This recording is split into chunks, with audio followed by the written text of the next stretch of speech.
All right, welcome back in another episode of Indiebnb. Today we are joined by Atlanta's finest Edgewood heavy. We have Geo and Gold. Boys, how we doing today? What's happening? Doing good, doing good. Love that. Love that. Love that. Well, we've been digging on your music for a while. My brother, who's a local music knot. I told him I got you guys on. That he was hyped. He's like, yeah, I love those dudes. So you've got some fans in my family already. So, and of course, as I got to get in the music, I've become a fan as well. So looking forward to getting out to a show soon whenever we get back in Atlanta here. So with that, you guys, for the beginning of this band, are y'all both living on Edgewood Avenue and it's just intense and that's why the band's called Edgewood Heavy, or what's the story behind it there? We both have had times in our life when we were on Edgewood Heavy. You know what I mean? It's we're not living there right now. We're actually both on the West End right now, but I got you. Yeah, we spend a lot of time. Like when we came up with the name of the band, we was like, all right, let's use some part of the city. We wanted to use like a name that kind of represented Atlanta that we was familiar with. So we was going through different names and then wanted to add something kind of random with it. So that's how it kind of came together. We just kind of put names in the hat and picked it out.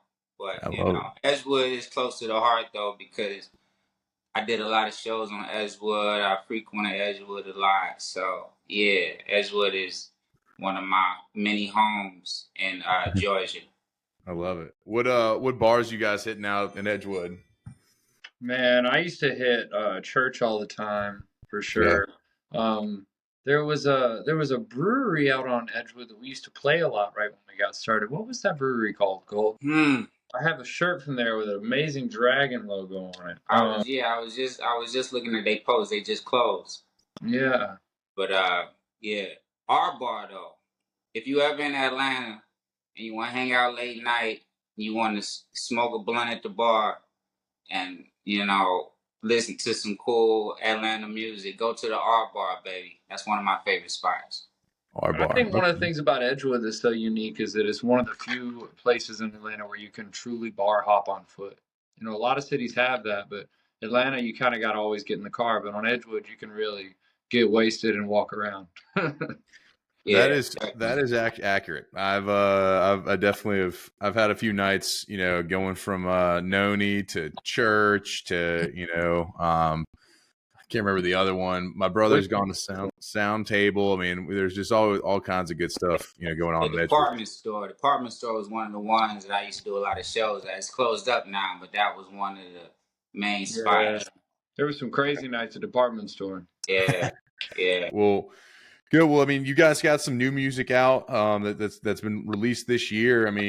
Talk to me about 500,000 miles. What I wrote down, that sounds like a song that would be amazing live. That's going to be, a little bit longer than you hear on the, on the recording side. So take me through, the creation of that one. Was that, starting, with you, Geo, or you, Gold? Who starts these things and where do they begin and end?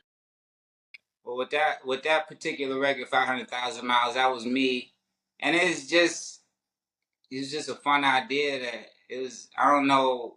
One day I maybe said it. She got all these miles on her, but she still ride good, and it's like, oh, that's a song. We were in the car driving down 85-75 when we came up with the idea. There was a car broke down on the side of the road, and we were like, we should write a song about a car that'd been riding forever, but she's still kicking. And then Goldie came back then I think the next day with the hook written, and we went from there. Yeah, man. It's just that's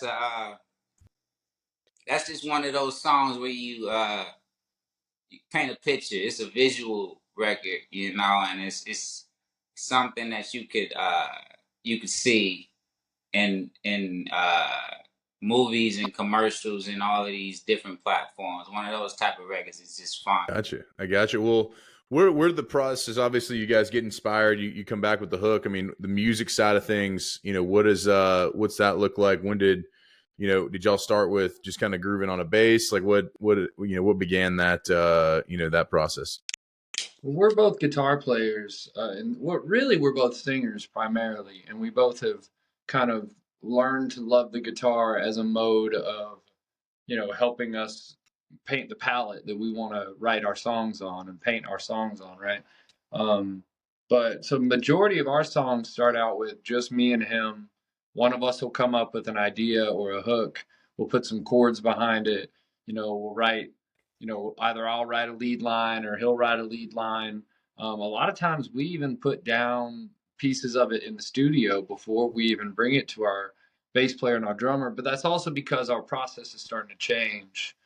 We've gone through a bunch of bass players and drummers as Edgewood Heavy as a band, but we finally have locked in a really tight rhythm section, and we're about to go do a show on October 17th to do a live album over in Woodstock at the Madlife Stage and Studios, and that's going to be the first recordings that you can find online of Edgewood Heavy with its new band, like as a full unit. All right, October 17th, head up to Woodstock. Go over there. That's another place. It's a good little, hidden pocket, a little bit far outside the city, but getting a couple of restaurants, and I've known some folks out there that have had a good time. So October 17th, definitely people need to check that out. But Madlife, as you guys, get in and you're creating some of this music, like 500,000 miles, like is it something you guys think about as far as the live set, and like when you're creating, hey, like maybe we need to change that up because here's how it's going to sound live, or like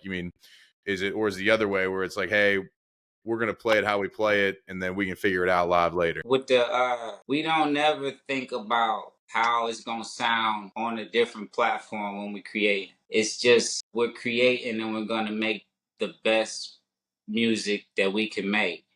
And when I say best, I mean what sounds the best in our ears. Simply, nothing more than that. It's not reaching for a certain audience. It's not reaching to get a certain amount of hits or streams. It's what sounds the best in our ears and what feels the best in our hearts and souls. That's where we make our music. No other reason. I got you. Definitely.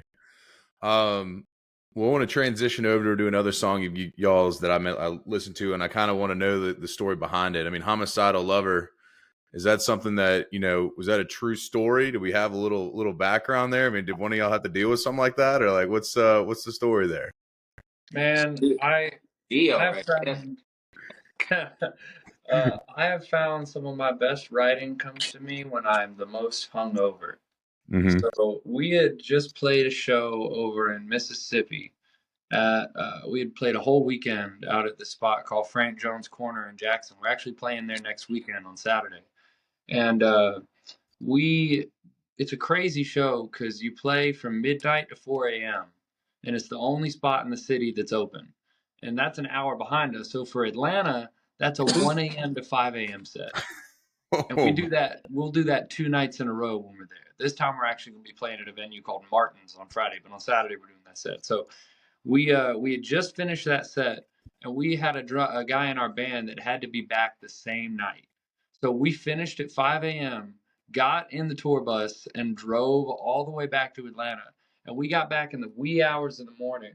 And I remember just like stumbling into my house, and I had this just hook playing in my head, which actually ended up being the intro and the outro. But just I know I did some shit that I should not have done.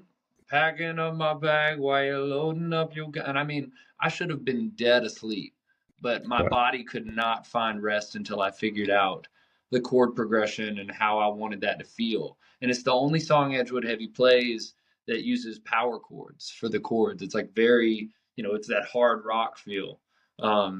And the next time me and Goldie got together, he actually wrote the hook of the Homicidal Lover. So it's a good example of how our songwriting goes. One of us brings an idea or a concept, and then through our process, we mold it into something different. But I'm gonna go ahead and plead the fifth on the if I've experienced it in real life. I've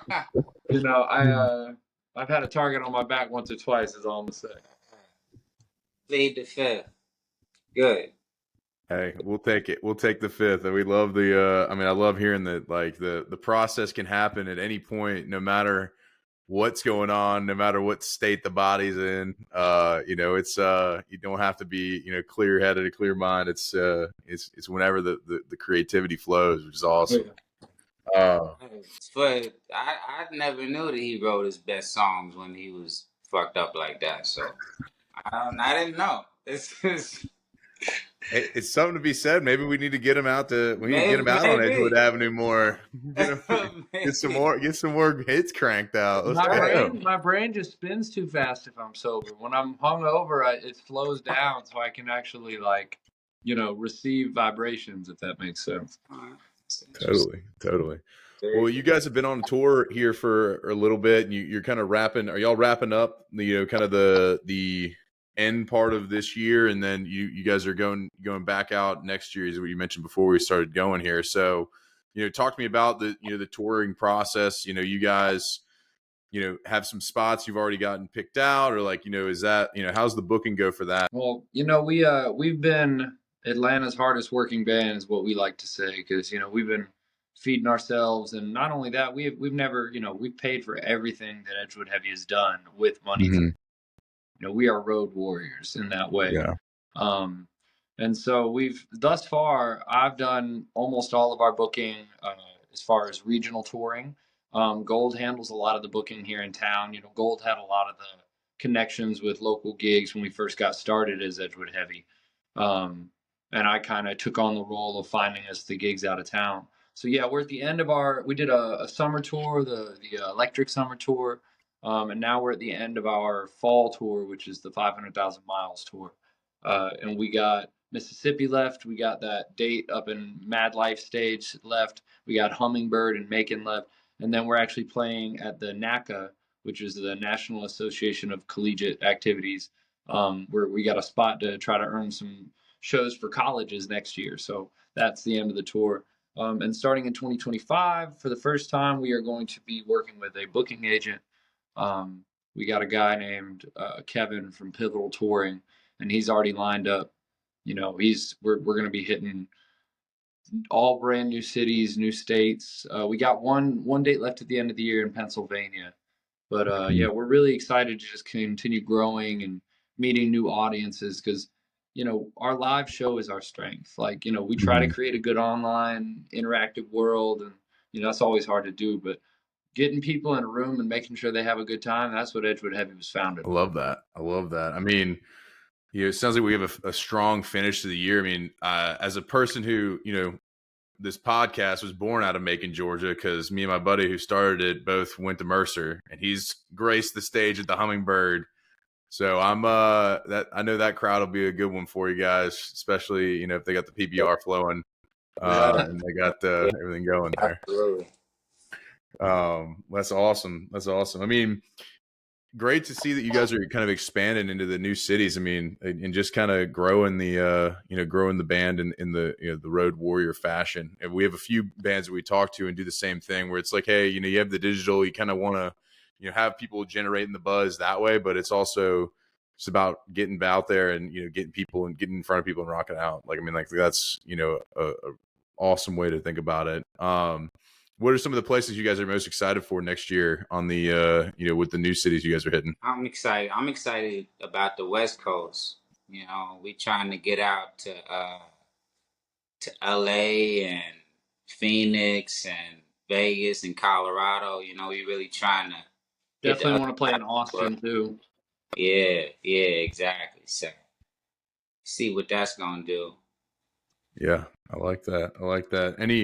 Any like places in particular, like venues you guys are like, hey, like I know that you guys have visited before, that you're like, hey, I would definitely want to come back here with my band? Or I definitely want to hit the Viper Room when we get to LA. I definitely want to play in that. I think it's 3rd Street in Austin. It's just that huge row of bars that you can walk up and down that's always got live music door to door.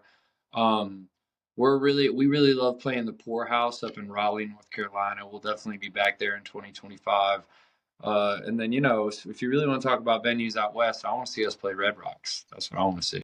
Some of those, getting some of those specific ones. I love that. Well, you know, obviously very, you know, the touring part of the, you know, is probably like a grind. I mean, what I always like to ask this, you know, for folks that, you know, you guys have kind of locked down the bassist and the, you know, the drummer for the band now, like, what do you appreciate, I guess, about each other and just each of your bandmates that, what, you know, what's everyone bringing to the tour? You know, what is the, you know, is Gold the snacks guy? Is, you know, or Gio, are you the snacks guy? Like, what's, you know, when y'all are on the road and just grinding, like who's, you know, roles, where are we slotted in?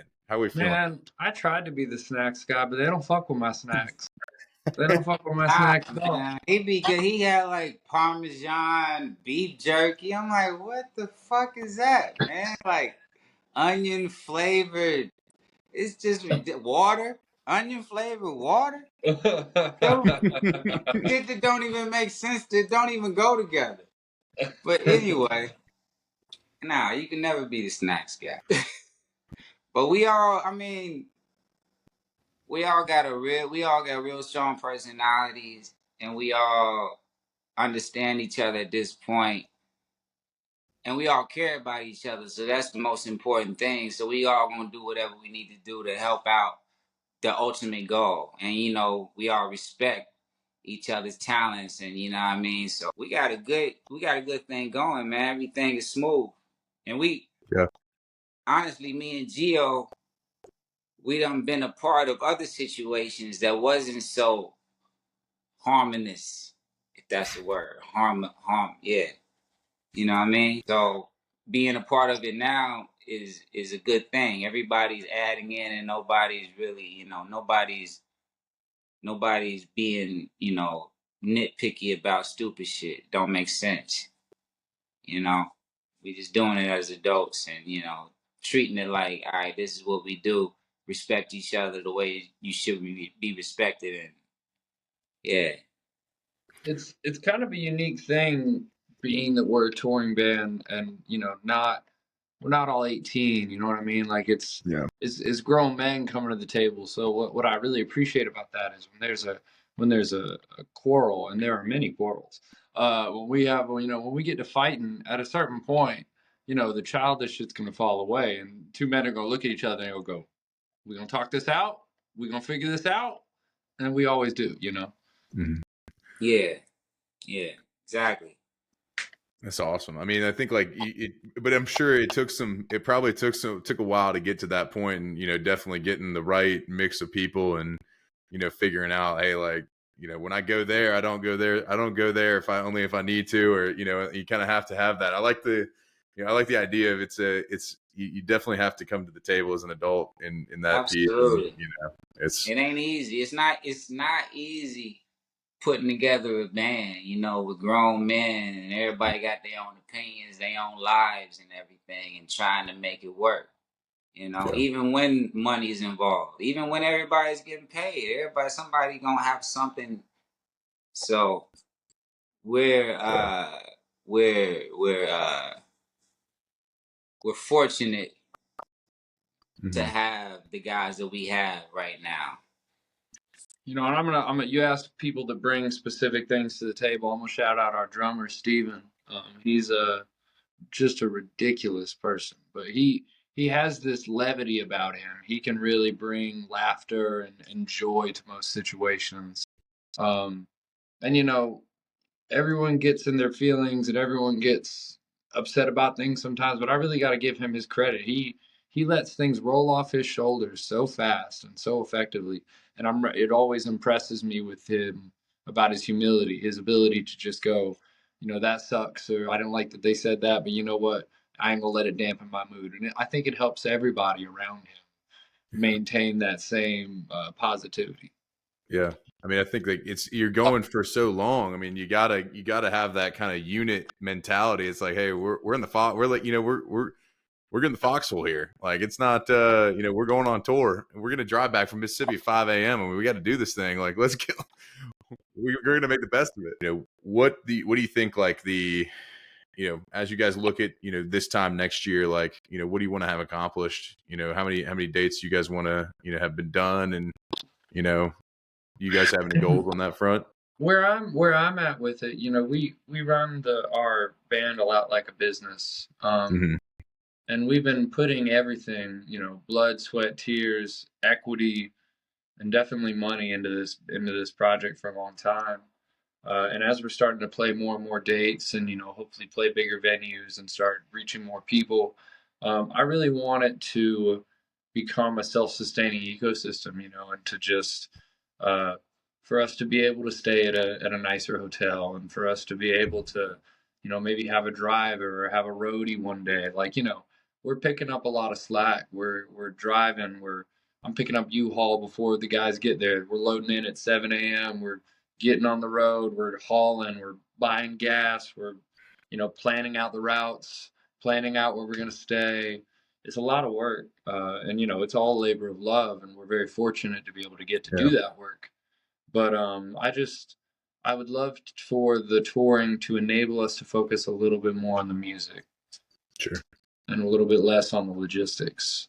Yeah, I can see that for sure. And I mean, I think it's like it's in this, as I've found for a lot of folks, like that's kind of it's like a chicken or the egg kind of thing. It's like you're either, hammered in on the, social media, music, that part of it, I mean, you take the marketing out of it, but like getting to focus on the music, what you guys love to do, I think is the main goal. And so getting to, grind it out on the tour, and which is fun, but it sounds like work. I can't imagine being able to, get with 5 people for, a 5 to 10 city tour, and, you're traveling every single day with the same people. And, I'm sure it gets to a point where it's fun, and then it's not fun really quickly, and then it's fun again. And then the good thing about it is everyone's pretty good about, even though you're proximity wise super close together, you learn how to give people their space.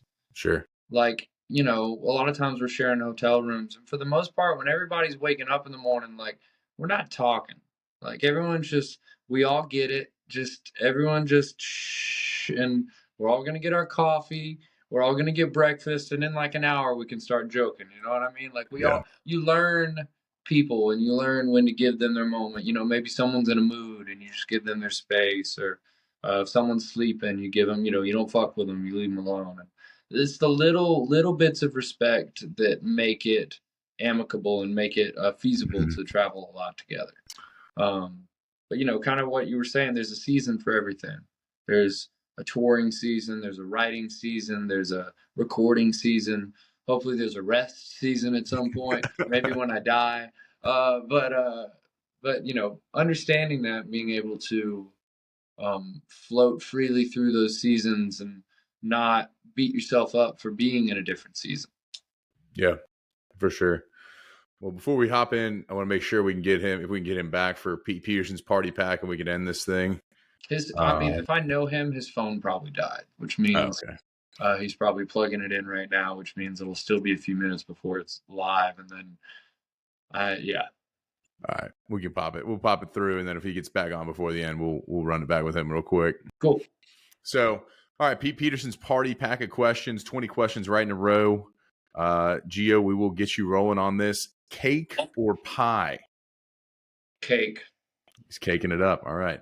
Salad or soup? I would have to change my answer from the rest of my life. But in the last couple of years, I'm going to have to say soup. Soup. I love it. I love it. Sunrise or sunset? What are you seeing more of? I see more sunsets. I value sunrises more. I got you. Would you rather hit a home run or score a touchdown? Touchdown. Touchdown. All right. Night in or night? Home run's only one. Simple arithmetic, my man. Come on. Are you having more nights in or nights out these days? I live out. You lived out. I love it. All right. When you do go out, robot or the worm when your jam comes on? Oh, man. I'm not getting on the ground. I'm doing the robot all day. You expect me to get my threads dirty? I like it. I like it. He values the threads. Gotta stay clean. All right. Man, come on. And then the shoes, I got some nice boots on them. You scuff up my suede doing the worm. What am I? No chance. No chance. I love it. Guac or queso at your favorite Tex-Mex spot? Man, that one's hard. I really don't want to say either because I don't want either one to be mad at me the next time I eat it. But I think if we're really talking about the humanity, queso. We all love queso. Come on. Some melted cheese. We love it. Waffles or pancakes when you guys are all kind of waking back up in the morning, the continental breakfast? Waffle House every time. Got to get the waffles. Got to get the waffles. We love it. Coffee or tea with your waffles? Coffee. All day. All right. All day. Dogs or cats? Dogs. Dogging it up. All right. Ninja or a pirate? What do you identify more with? I like ninjas, but actually, when you say identify with, I might identify with the pirate more. Yeah, it's more you're more similar on that. Yeah, you join... Captain Jack Sparrow vibes for sure. I love that. I love that. Gatorade or Powerade? What are you drinking more of these days? Gatorade. All right. Toast or bagels? Bagels. They got more to say. Toast. It's played out, man. Yeah, I hear you. Chips or pretzels? Pretzels. All right. All right. Fries or tots? Tots. All right. Okay.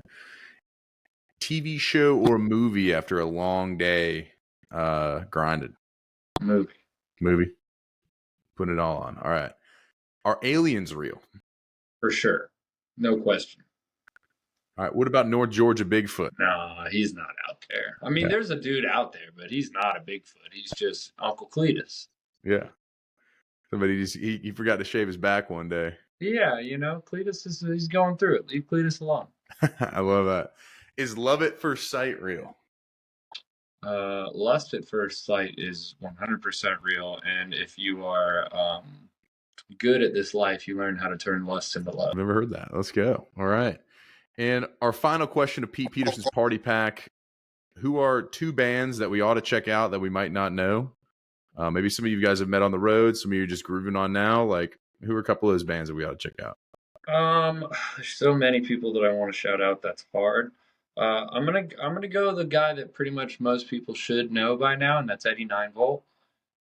Eddie's on the blues circuit, and he is one of the best guitar players, out there right now, and he's out there repping Atlanta all across the world. So I got to show him love on that. Similarly, and then I'm going to go someone smaller that people might not know as much, and that's my boy Jacob Harsh. Nice. He's a local guitar player, singer, and I could name so many, but you said two, so I'll stick to two. All right, we got Eddie 9-Volt and then Jacob Harshman. Harshman. Yeah. JHP_official is his Instagram. All right, and go ahead and shout out y'all are at Edgewood Heavy, right? Yeah, we're Edgewood Heavy everywhere on the internet. Heavy like the weight. EdgewoodHeavy.com, Spotify, Instagram, Facebook, TikTok, and it's all of them. Yeah. Apple Music, Deezer, Grindr, Tinder, all the good ones. We'll have all those links, minus a couple of them, in the description below. But everyone needs to go stream "Homicidal Lover," 500,000 miles. If they're coming to a city near you, follow them on Spotify. They'll be able to, it'll notify you when they're coming.